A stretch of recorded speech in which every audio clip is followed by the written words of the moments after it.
What's up, everyone? I'm Ryan Wolt, and welcome to the very first Roast West Coast podcast all about coffee presented by Owl Podcasts. I'm just thrilled to be bringing this first season of the show to you.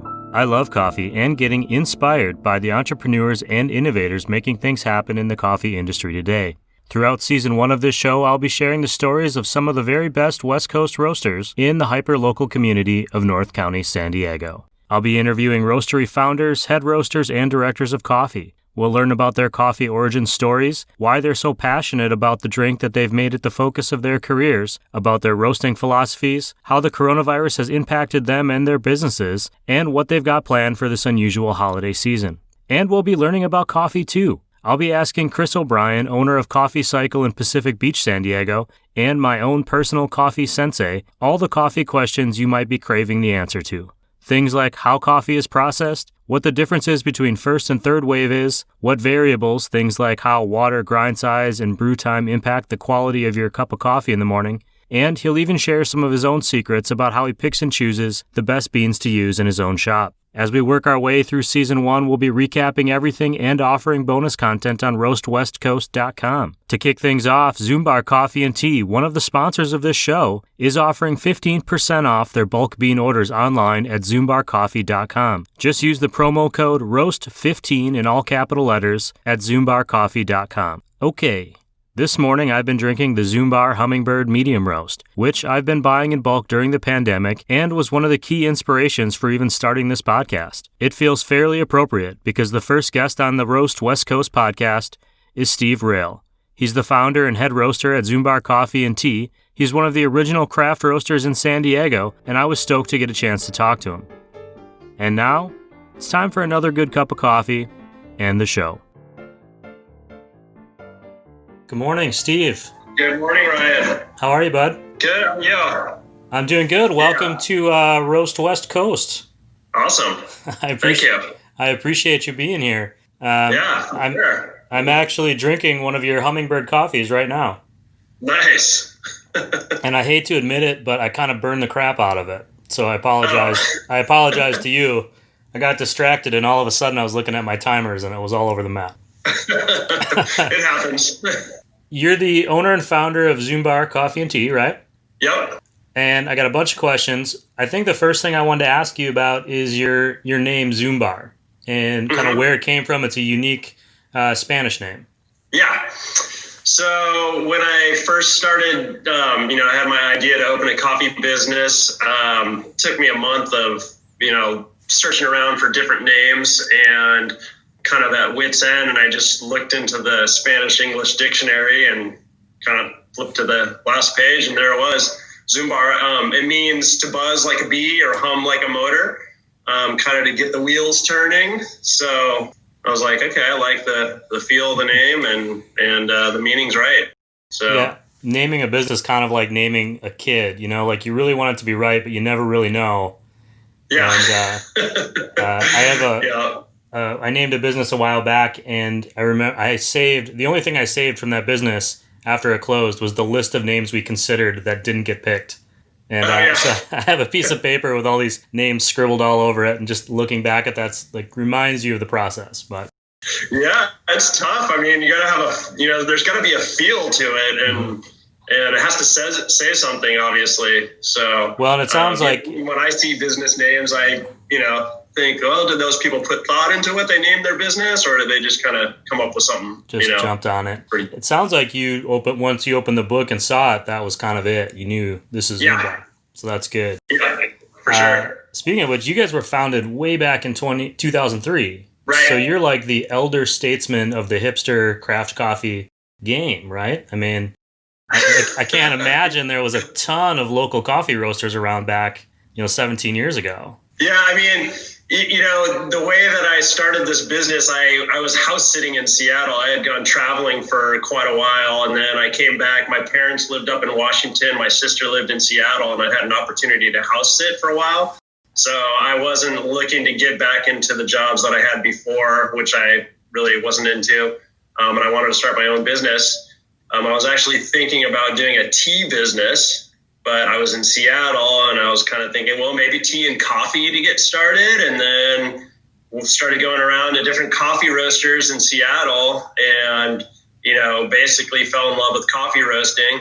And so, at that point, I'd grown up in San Diego, so I knew I wanted to be back down here. I'm a big surfer and stuff. So, yeah. So, once I decided coffee roasting, I had actually bought the coffee roaster, had it shipped up to Seattle, did, all the repairs and renovation to get it going up in Washington State on Whidbey Island, and then came down here and said, yeah, I'm going to open a coffee roasting business, just like the few of the places that were going in Seattle. So the one place in particular that I learned a lot of info from was Lighthouse Roasters in Seattle, and that guy's been doing it forever, and he's king of just like, I'm going to roast good coffee and serve it out, serve it to people out my door. I'm not going to, zero marketing, zero advertising, and just, service with a smile, make quality coffee, and, away we go. And he's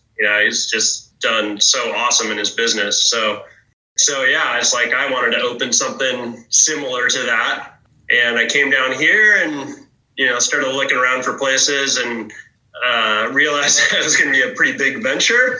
So in 2003, that's when I started with a little coffee cart and outside of Intuit in University City over there, and did that for about a year and a half while I was kind of planning how to get this business off the ground. And then I found my spot in Sorrento Valley, and then dove in head first, and here I am. It's interesting that you found Lighthouse, and that kind of brought you or started you on a path. I think two things that you said that were really interesting. One is that because there's always these pockets of people doing niche quality craft that eventually become trendy, whether it's coffee or beer or working with leather or something. And people go, well, this is like the newest, coolest thing ever. And it's like, well, no, people have been doing this. You just, they were in their world, and the people that knew them. And that was kind of it. Yeah. And that's always a cool thing to feel part of in a community, that the person who's like the guy or the girl or whatever. Yeah, exactly. Yeah. I mean, because in Seattle, there's obviously Seattle has been doing coffee for a lot longer than San Diego as far as, craft artisan coffee. And there's a few places this was probably 2000, I think. So there was a few pretty big name places already going out, that Debauchery, Lighthouse, Cafe Vita. Those were some of the big names in Seattle. And then kind of the whole micro roaster retail thing started to explode a couple of years afterwards. But you had mentioned, it was a scene. And what's that? I was going to say, you mentioned that you bought the roaster and you had to kind of repair it and get it operational. And you talk about on your website too, in your location, you're into it in the tech sector, the technology behind coffee as well. But there's manufacturing, like this physical repairs and building component to coffee roasting as well, that I don't think people realize when they just order their cup and they see it being prepared, or they're at home and they make it in their machine. Was that something you were always kind of handy with, or was that something you were expecting going into it, doing all that kind of hands-on work? Or even like being in the tech, I have a little bit of experience of being around some coffee nerds who get really into like laser refraction and stuff. And I'm like, where is this, how did this progress that way? Was that something you knew you were into, or was it like, no, I just want to make some good coffee? And no, it's been a major learning experience. So I did learn a lot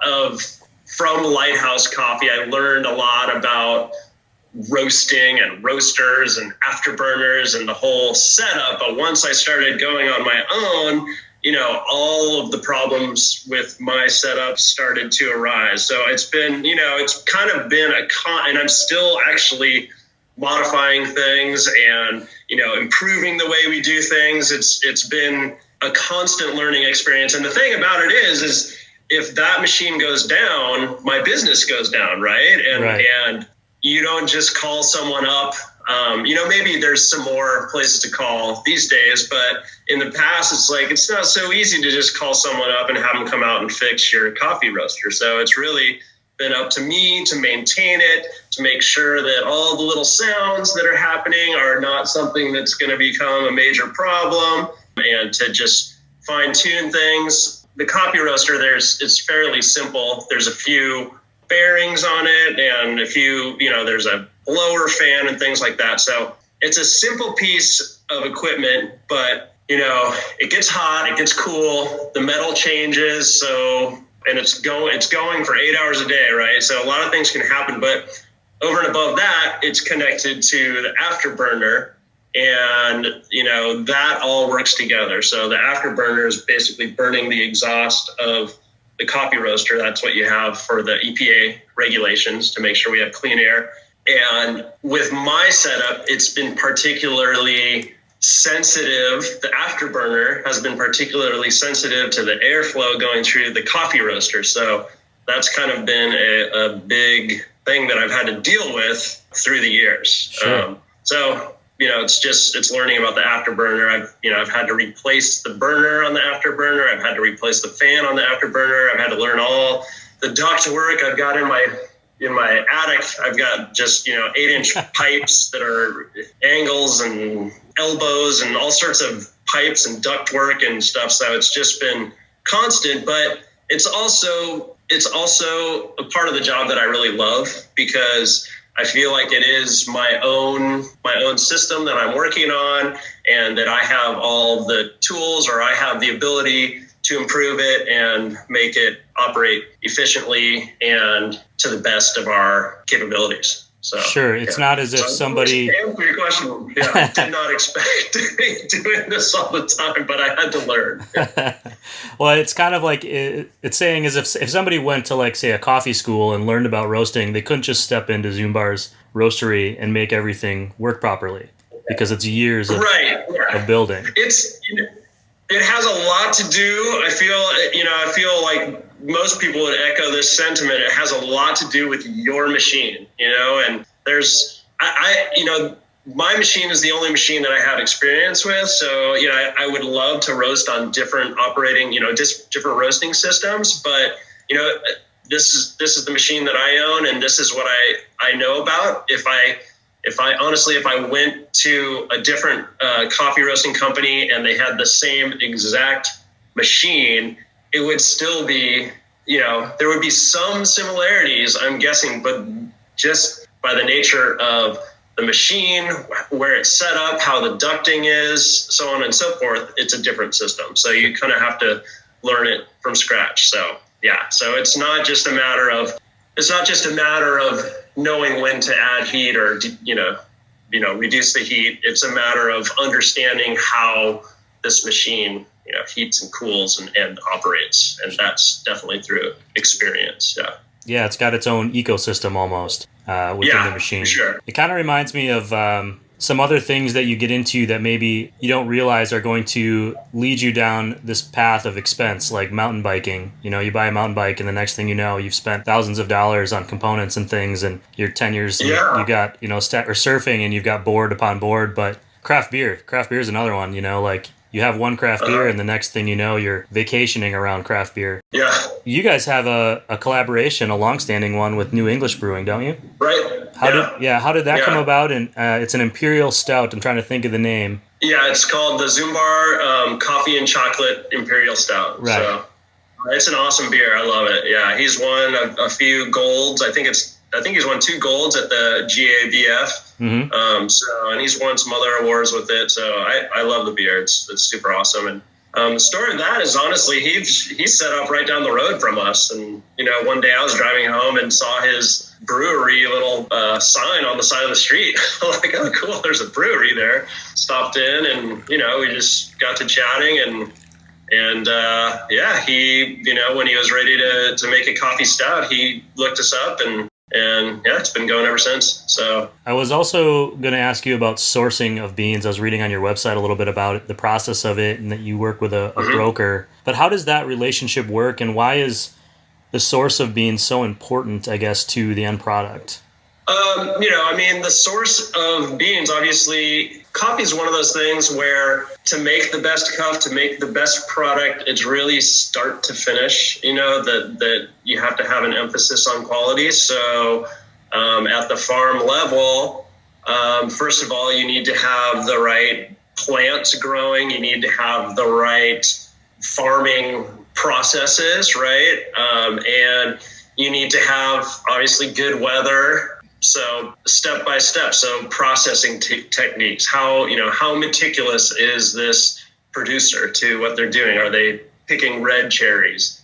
How is the coffee processed? So there's a lot of things that go into that side of the business. And then from there, it gets exported and it gets imported and, it goes through transitions. So there's a lot of hands that it changes until it gets to, stateside. So you want to be confident in who's handling it and how they're handling it and that everything is done above board. So sourcing is making sure that you are able to access quality. And then over and above that, I think it's telling a story and making sure that you're approaching it with integrity. So traceability is an important thing. We want to make sure that people who grow the coffee are being paid, a sustainable wage, right? I mean, especially if they're coming up with a quality product, to get them to want to continue that, right, there has to be a reason. So, and obviously a lot of these countries where coffee is grown, they're not paid like we are in the States. So, and, any social improvement projects, schools, things like that, it's important to understand that your money, and it's not possible, I don't think, with every single coffee that you buy, but I think it's important to a lot of people that you see that your money is going to help that side of the business and be a fair price is being paid for the coffee, that you can tell the story of where the coffee's been grown, how it's been grown, who grew it, and then on top of that it's excellent, right? That it's scored, a high cup quality. So for us, it's a combination of, we've visited different countries and different origins, and some of the coffees that we bring in are the farms that I've been able to visit. And a lot of it is coffee that we work through trusted sources where there is traceability all the way to the farm level. Very cool. So yeah, it's very important. Yeah, it's kind of like buying from the farmer's market or buying organic food. And I think now more than ever, maybe people are more aware of what they're eating and drinking. There's just been kind of a burst of information just on a mainstream level. Hey everyone, I will be right back with the second half of my conversation with Steve Rayle. But first, some words about Zumbar Coffee and Tea. They're one of San Diego County's premier coffee roasters and cafes since 2003. I've been buying their beans by the pound. I order on the website zumbarcoffee.com, and a freshly roasted batch of coffee shows up on my doorstep just a few days later. If I feel motivated to interact with the rest of the world, I can always go on zumbarcoffee.com to order a latte to pick up at either of their Sorrento Valley or Cardiff locations, and then grab a fresh beans to go while I'm there. All the details are on zumbarcoffee.com, and don't forget to use the Roast15 promo code on your bulk bean orders. If you're enjoying this podcast, be sure to check out roastwestcoast.com for a lot more coffee content, including show transcripts, recaps, promotions, and consider subscribing to the bonus content which directly supports this show. Anyone signing up for the paid subscription gets 20% off forever as long as they sign up before Friday, November 13th. A special thanks to Amber Keaton for being a supporter and just a generally awesome human being. And now, back to the show. And speaking of which, one of the things that we lost this year for a while was farmers markets because of coronavirus, which has impacted everybody. But how has it impacted you guys, and how have you adapted? I know you guys were already doing delivery beforehand, which is I didn't know until coronavirus. But what other ways has it hit you guys, and you've adjusted? It's strange. Our Cardiff location is actually a little bit busier than it was before. And we have a little bit shorter hours there. Our Sorrento Valley location is quite a bit slower, and that is because, all of those businesses that are right down there are all working from home. So our regular clientele is just not there anymore. So we're probably 60% or something that in the retail door. But, a few of the restaurants that we supplied coffee to have closed down.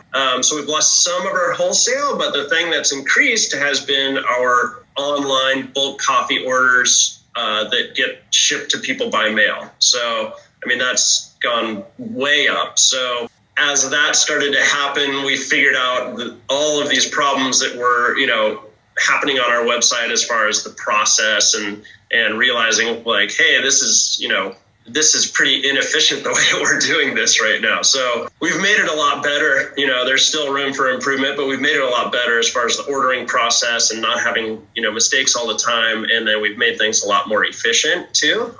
We've also, we've cut down, we used to roast 6 days. Now we roast 4 days, and only 3 of those days are we shipping coffee or fulfilling wholesale orders. And it's made it actually quite a bit more efficient and honestly allowed us more time on the production side to spend a little bit more time analyzing and cupping coffee and doing the things that are feed into a quality approach. So that's the biggest thing. I mean, we're doing fine. We've cut our staff a little bit. We had to cut our staff a little bit, but overall, the retail business is still at a reasonable level, and our coffee shipping is up a lot, and our, efficient operations, I would say, has gone up quite a bit. So sure, I would imagine the first thing people started to do was look at places where there was money being spent unnecessarily. Right. I think about, as a former operator of a restaurant, that's what I would do. I would try to find those gaps, and I would try to find those gaps anyway, but you're always kind of working to improve, and this really forced that upon a lot of people that maybe were, you get so busy doing a lot of work. There's a lot to be done. I mean, just in our conversation, you've talked about repairs, production, retail. I mean, there's a million things to keep track of, and so this really had to hyper-focus people. Entering the holiday season, is there anything you guys are doing? Do you guys have any plans? Just continuing to promote delivery, or what's what do you guys got going on? The holiday season just seems to be people buy bulk coffee, and that's the best for our business. That's really what I want to sell. Lattes are great, but if someone comes in and buys a latte and a bag of beans, then that's the best. And so, Thanksgiving and the Christmas holiday, people are buying gifts or buying coffee for home. So it just seems to explode at that time period. We've never really done specials or anything like that.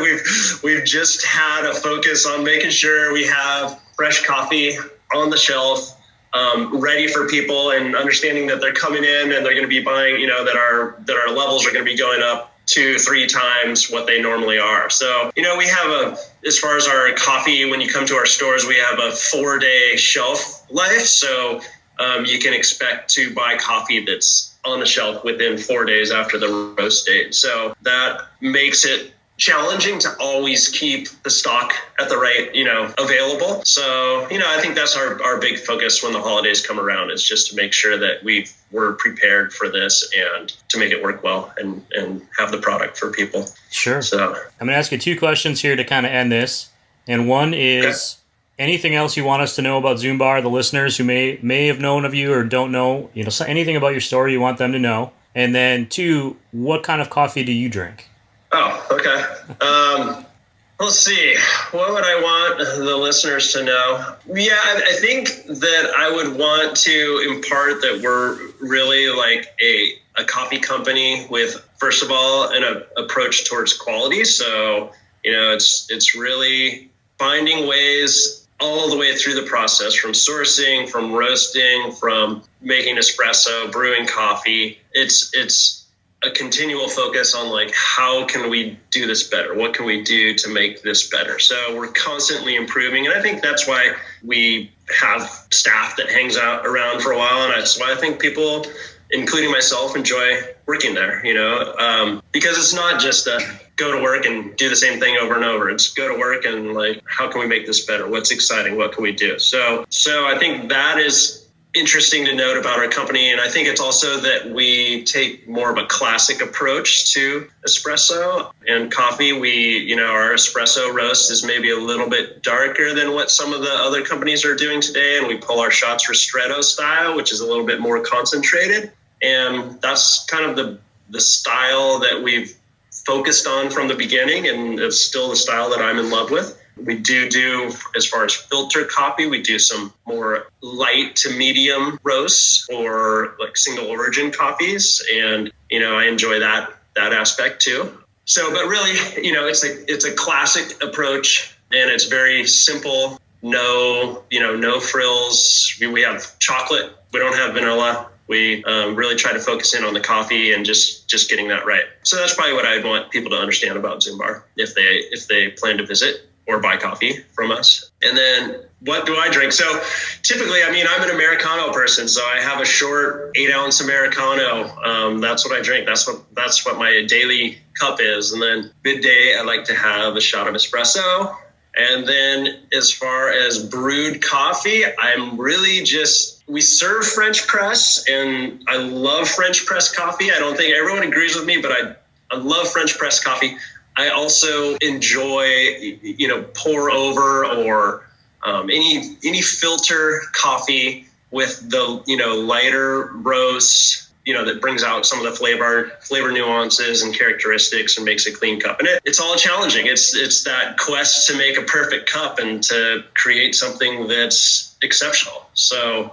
Well, that's awesome. It's exciting to hear as a customer that, after being open as long as you have, that you're still excited and still striving to do that, so I commend you on that. And I'd say cheers to you and thanks for joining the podcast. Oh, well, thank you. Thanks for having me. Yeah, no problem. Okay, that's it. Episode 1. It's in the books. A big thank you to Steve Rayle for coming on the show and for making some fantastic coffee. One of the best ways for you to support Zumbar Coffee and Tea is to buy bags of coffee beans. Order them online at zumbarcoffee.com and have them shipped to your address, or visit one of the 2 locations and purchase beans on the spot, along with a handcrafted cup of coffee. You can follow them on Facebook and Instagram at Zumbar Coffee, and you can always find links in this show's notes or on roastwestcoast.com. Thank you for joining me for the next few months while we explore the coffee roasters of North County, San Diego. And be sure to follow along and write reviews wherever you're listening to great podcasts, including Apple, Spotify, Amazon Music, and basically everywhere. Later this week, Chris O'Brien, founder of Coffee Cycle, will begin our official coffee education with some tips for first-time coffee drinkers. Before I sign off, I want to thank the Coast News Group for collaborating with me on this project. Check out thecoastnews.com's podcast directory. You'll find this show there, and plenty of other great content, including the North County Beat podcast hosted by Kelly Kyle. This episode of the Roast West Coast podcast was produced and recorded by me, Ryan Wolt, and I'm exhausted. I probably need yet another cup of coffee. Thanks for listening and subscribing to the bonus content at roastwestcoast.com. Be swell out there, try to stay sane, and as always, be sure to drink good coffee.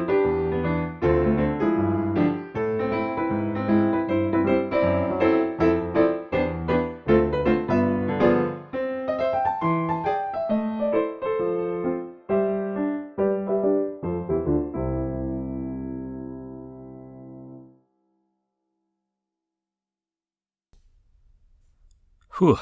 Well, that's 1. 9 more to go.